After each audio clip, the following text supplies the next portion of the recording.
right, hello wine drinking people. Time for more of what I've had to drink yesterday. And it's July, so you know what that means. Time for our annual Penfolds Grange tasting. And we have had every important ambassador for Penfolds over the last 20 years. That's right, I've been doing this tasting for 20 years. Is there anyone on earth that has done more tastings with Penfolds, or as many in a row every year, as the Wine Watch? I don't think so. It started out with John Duvall. We've had Peter Gago, we've had Steve Raymond, and D. Lynn Proctor for the last 6 years.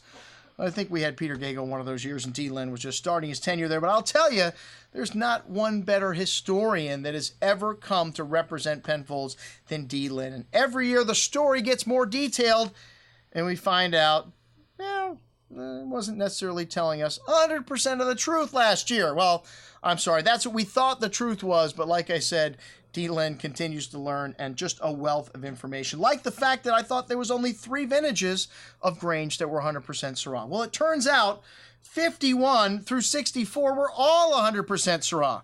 Well, except for like 64 or 54 when they made 2 Granges, one from Cabernet and one from Shiraz. But these little known facts, inconsequential, because the thing that's important about this tasting is this proves Grange is one of the most unique, iconic wines in the world. We put 14 vintages on the table. The crowd favorite, the 77. Hey, this is the 76 right here, which is a 100-point wine, considered to be one of the great Granges. I will tell you, man, this 77, outstanding, almost as good. And hey, that's what happens when you have a great wine, a great vintage of a great wine. The next year never gets the respect it deserves. It was my pick for wine of the night. And hey, the Treasury Wine Estates Group that owns Penfolds just bought Beaulieu Vineyards. They own 50% of all the high-end Cabernet vines in Napa Valley. Wow. Now, consolidation in the wine industry. Wow. 73 Beaulieu, Georges de Latour. Wow. When this wine was first opened, we just threw this in there because Madeline stopped by and gave it to us to try. And let me tell you, I was a little worried about it at first. Had a little VA on the nose, but some nice red currant berry and plum fruit, hints of cigar box spice. As this wine opened up, it just got better and better, and still delicious on the next day. Wow. Smooth and silky tannins, a nice freshness to this wine, though. And like I said, it blew off that VA as it opened up, and that classic tobacco and loamy earth still there. Excellent juice.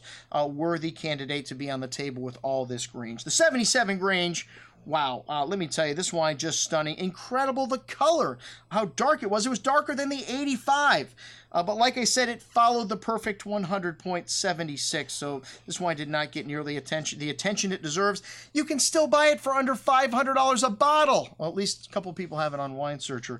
Anyways, this wine has beautiful balance, still a plethora of rich fruit, great color, and a long finish. Plum, blackberries, fine herbs, just incredibly complex, and still wonderfully fresh, most excellent juice. My pick for wine of the night, the 1985, another great vintage. Some people didn't feel it showed as well as it should have, but I thought this wine was most excellent. Had great color, mocha, black licorice, dark plum, violet, and mostly from the Barossa Valley. And this had a lovely smoky, barbecue-y, kind of gamey quality come out.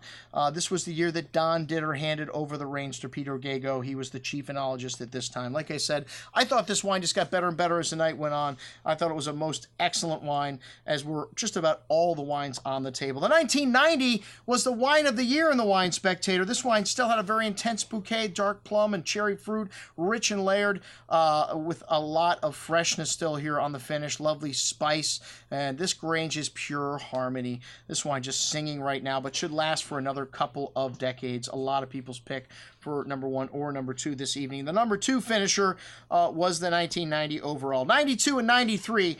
2 incredibly balanced vintages for Grange, back-to-back, very similar, and I'll tell you what, I like the 93 maybe a little bit more, but the score is exactly the same for me on these 2 wines. A little bit of tomato leaf, a hint of mint. These were 2 sleeper vintages, both of them still most excellent. All right, the 1997 Grange, just drinking beautifully right now. This may have been my pick for the best wine to open up and drink tonight other than the 77. This wine showing lovely balance, mint and eucalyptus. There's just 4% Cabernet in this wine, and a cooler vintage. That's usually when the Cabernet gets ripe and good enough to put into Grange. And this wine has a little bit of It's a Barossa Valley mostly, and Barossa, well, Barossa means you include the Eden Valley. So they own 4,500 acres, and they have 423 grower relations. They produce a quarter of the Grange fruit they need in any given vintage. So this 97, most excellent. And drinking at its peak. If you've got the 97, drink it up right now. The 99, also drinking very well. This is 100% Shiraz, as was 2000, as was 2001, we find out, which you may see then there's 1% Cabernet in some of the literature on the 2001, but D-Lin has told us otherwise. All right, well, this 1999 showing some lovely black licorice, dark spices, little black olive tapenade, that smoky, meaty nuance coming, and this is a very drinkable wine also, but showing more fruit, indicating that this wine is still going to last for decades in your cellar. Lovely balance, most excellent juice. The 2000 was my least favorite of all the wines on the table. I thought it was a bit evolved and showing some dried meaty characters, some black licorice spice. It was the coldest vintage in like 20 years. There were only 2,100 cases of the 2000 Grange produced. So this bottle we had may not be a perfect bottle, maybe at 85 to 90%,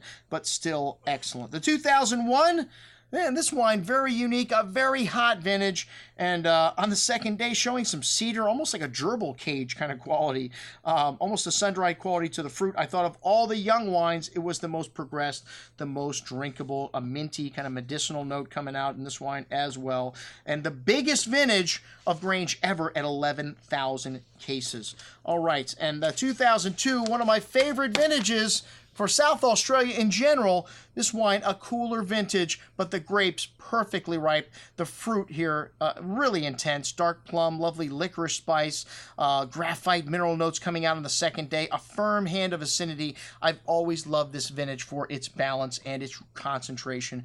Very well built, but still very fresh and killer Grange. This wine just needs another 10 years in the bottle. 2003 was a very hot year, and this wine showing liqueur-like fruit, showing much better than it has to me on prior occasions, and lovely spice and tobacco and black licorice notes, some eucalyptus here. A very smooth and silky wine on the tongue, drinking very nicely right now, but still some tannin showing in this wine. Most excellent juice. The 2004, a killer vintage for Grange. This wine's still big, and this wine showing lots of perfume, lots of graphite minerality to it, a lot of dark plum and cherry fruit, unfined and unfiltered, as has been every vintage of Grange since the first 1951. This wine still very big and chewy on the tongue. A little monster. It needs some time, but even better on the second day. Killer juice. One of my favorite Granges on the table. The 2010 and 2011, two back-to-back outstanding vintages.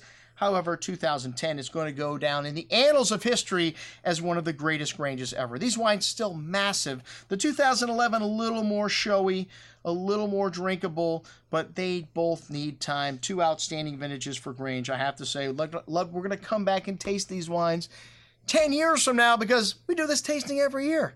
We'll be doing it every year into perpetuity until the world blows up or I leave this earth. Anyways, that's what we had to drink with our good friend D-Lin from Penfolds. I'm your host, Andrew Lampasoni, signing off for the Wine Watch, saying remember, always drink the good stuff first.